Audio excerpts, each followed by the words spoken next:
देखिए, सबसे पहला सवाल ये है कि 50 सीटों पे आप चुनाव लड़ रहे हैं, 35 नहीं 50, हावड़ा 15 और यहाँ 35, 50 सीटों पे। हम लोग बोले कि हमारा वो फोकस एरियाज जहाँ हमारा पॉलिटिकल एक्टिविटीज मजबूती का साथ चल रहा है, कितना सीट्स में हम लोग लड़ेंगे, उससे ज़्यादा या उससे कम, वो तो हम लोग इलेक्शन से पहले जब हमारा कैंडिडेट लिस्ट डिक्लेयर होगा तब हम लोग डिक्लेयर करेंगे। अभी हम लोग लड़ रहे।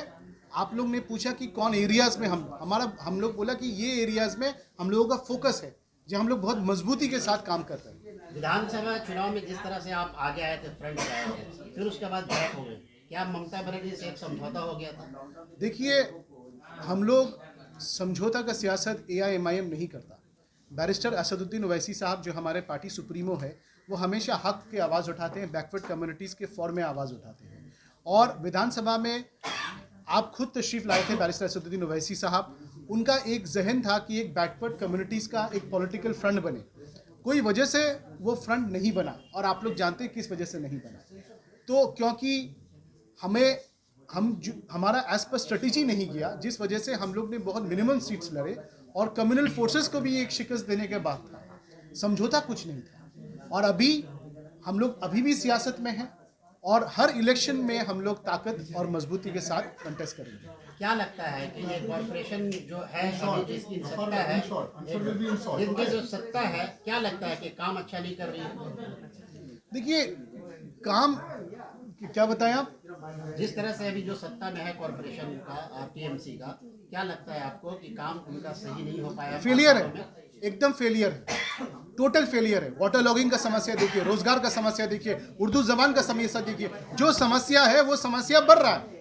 It's a total failure. Illegal construction का ये चल रहा है, लुटेरों को लेके चल रहा है, ये गुंडों को लेके चल रहा है, ये इनका बोर्ड है, यही आपका वार्ड एरियाज है। यहाँ प्रोमोटिंग के अलावा और क्या इनका काउंसिलर्स सोचते हैं? तो पानी लगता है, इतना काम होता तो पानी लगता है, गरीब आदमी का काम नहीं होता, गरीब आदमी का आवाज नहीं लगता है। तो आप बताइए, ये सक्सेस का पैरामीटर्स है? अक्सर देखा जाता है कि लोग सियासत में आने से पहले वादा तो बहुत करते हैं, मगर सियासत में बैठ जाने के बाद वो वादा भूल जाते हैं। इसमें क्या कहना चाहिए? इसका सबसे बेहतरीन मिसाल जो आज हमारे रूलिंग पार्टी है मगरबी बंगाल में, वो है। और AIMIM इसी सियासत के खिलाफ एक ऑल्टरनेटिव पॉलिटिक्स का आवाज दे रहा है। अच्छा, 25 seat ISF Indian secular front ने घोषणा किया, 35 सीट आप बता रहे हैं, तो कहीं ना कहीं ये समझौता अलायंस का तो कहीं बुगाड़ तो नहीं है कि आप लोग कहीं अलायंस करके चल रहे हैं इस तरह? नहीं सर, ऐसा कुछ भी नहीं है। अभी वो 25 सीट वो बोले हैं तो वो अपना एक वो स्ट्रेंथ देखकर बोले हैं। हम 35 सीट बोल रहे हैं तो हमारा भी एक स्ट्रेंथ है। तो ऐसा कुछ भी अभी फिलहाल तो कुछ भी नहीं है, आगे कुछ होगा देखा जाएगा। सर, स्ट्रेंथ का पैरामीटर क्या है सर? स्ट्रेंथ का पैरामीटर ये है सर कि हमारे वर्कर्स कहाँ पे ज़्यादा है, हमारा सपोर्ट्स कहाँ पे ज़्यादा है, ये पैरामीटर है सर। मजबूत हम काम करेंगे, बिल्कुल नहीं लड़ेंगे, हम मजबूती पे ही लड़ेंगे।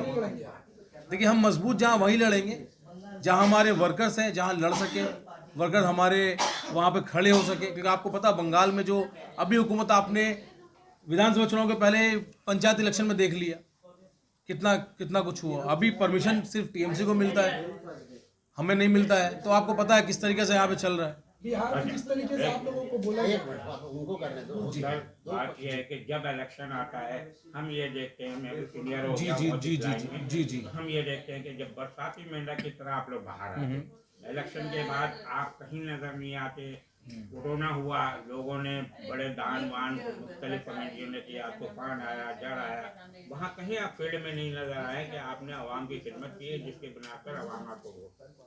देखिए, ये जो आपका कहना है, ये रूलिंग पार्टी जो आज है बंगाल में, उसके लिए एकदम सही है कि जब भी वो इलेक्शन आता है वो गरीब का बात बोलता है, जब वो जीत जाता है वो सिर्फ पैसे वालों का काम करता है। जहाँ तक AIMIM का सवाल है, हमारे पास 10 लेटर्स है जो हमने पुलिस को दिया है पब्लिक परमिशन ऑफ मीटिंग्स के लिए, लेकिन हमको कोई परमिशन नहीं दिया जाता। कोविड मीटिंग की नहीं कर रहा हूँ मैं, लोगों की मदद बता रहा हूँ मैं, कोविड गाइडलाइंस के बहाना से जमहूरियत का गला घोटा जा रहा है। जहाँ तक कोविड का सिस्टम, जब ये कोविड सिचुएशन आया, आप जानते हैं सबसे ज़्यादा जो माइग्रेंट लेबर्स है बंगाल से, वो हैदराबाद में है। उनका देख रेख में एक बहुत बड़ा जो ये हिस्सेदारी था वो दारुसलाम की तरफ से था। मगरबी बंगाल गवर्नमेंट तो कोविड टाइम में माइग्रेंट वर्कर्स को भूल चुका था और उनका ट्रेन तक नहीं घुसने दिया। और जो आप राशन का बात करते हैं, आप जानते हैं जो गवर्नमेंट से जो अलॉटेड राशन था वो चोरी करके उन्हीं का नेता बांट रहा था पब्लिक को। जब गवर्नमेंट का पास करोड़ों रुपया का बजट है, उसमें अलग से एनजीओ जाके क्यों देंगे? उन जरूरत क्या है? इसका मतलब कहीं गवर्नमेंट का डिस्ट्रीब्यूशन में चोरी हुआ है, जिस वजह से प्राइवेट इंडिविजुअल्स को सामने आके डिस्ट्रीब्यूट करना पड़ा। और तीसरा बात, हम सामने नहीं आए, हो सकता है कि आपके मीडिया को उस वक्त इन्फॉर्म नहीं किया गया। इमरान सोलंकी साहब यहाँ बैठे हुए, हम बैठे हुए, इमरान खान साहब बैठे हुए, आप हावड़ा टिकियापाड़ा में चले जाइए, कलकत्ता का आप शमसुल रोड में चले जाइए, आप खिदीपुर में जाइए, कोलुटला में जाइए। MIM कितना काम किया है। जहाँ तक हमारा ताकत है, हम गवर्नमेंट नहीं चलाते, हमारा पास इलीगल रुपया नहीं है, बजट का रुपया नहीं है कि बजट का रुपया का दाना हम चोरी करके फिर अपना नाम देने के लिए हम बांट रहे हैं। आप बताइए, जो काउंसिलर्स लोग बांटा है अपना जेब से बांटा है? वो मेरा टैक्स का रुपया में बांटा है। मेरा टैक्स का रुपया कहाँ जा रहा है? मेरा टैक्स का रुपया में कितना बटा है, उसका हिसाब मांगिए आप रूलिंग पार्टी से। हम लोग ऑपोजिशन पॉलिटिक्स कर रहे हैं। कल ममता ने दुबारे राशन का अनाउंस किया, उद्घाटन किया, तो इस राशन का क्या बोलेंगे? देखिए, जिस मगरबी बंगाल में सिर्फ अनाउंसमेंट ही होता है, ये सिर्फ अनाउंसमेंट का एक तरीका चल रहा है। आप जानते हैं, एक राशन कार्ड बनाने के लिए पार्टी ऑफिस को कितना घूस, डिजिटल राशन कार्ड बनाने के लिए 700 रुपया करके, 1000 रुपया करके ये एजेंट्स लोग लिए हैं। आप दुआरे राशन का बात करते, देखिए कितना सक्सेस होता है। टाइम मिल से अच्छा, दुआरे सरकार हो गया, दुआरे राशन का मतलब ये है कि राशन डिस्ट्रीब्यूशन 11 साल से फ्लॉप रहा है। इसका मतलब 11 साल उसका राशन डिस्ट्रीब्यूशन फ्लॉप रहा है, उसका फेलियर रहा है, जिस वजह से उसको दुआर में जाना पड़ रहा है, चोरी हो रहा था। एक तो मेरा प्रश्न है, और सिर्फ इलेक्शन का टाइम में ही अनाउंसमेंट। सुन लीजिए, दुआरे राशन हो गया, वन मिनट, ठीक है, वन बाय वन, दो ना, Making दो short, क्वेश्चन हो गया। making short. Because of that, all the media person is coming here. sure, Okay? correct. Only for staying for you. Okay, sure. Last question बोलिए।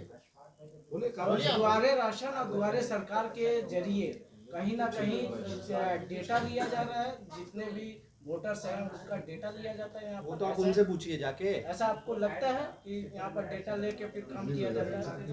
देखिए, दुआरे सरकार और दुआरे राशन, आप जो ये स्कीम्स की बात कर रहे हैं ना, ये खाली और सिर्फ, ये साहिबा ने बताया अभी कि ये सिर्फ घोषणा है और कुछ नहीं है। और ये डेटा कलेक्शन की जो बात कर रहे हैं, तो वो CM है, वो हुकूमत में है, 212 सीट लेकर आप जीती भी हैं, सारा डेटा उनके पास है। बस आवाम को इलेक्शन के टाइम पे थोड़ा बता, जैसे अभी दिवाली के टाइम पे मोदी जी ने 10 रुपये पेट्रोल में कम, पूरे साल में 22 रुपये कम कर दिया पेट्रोल पे।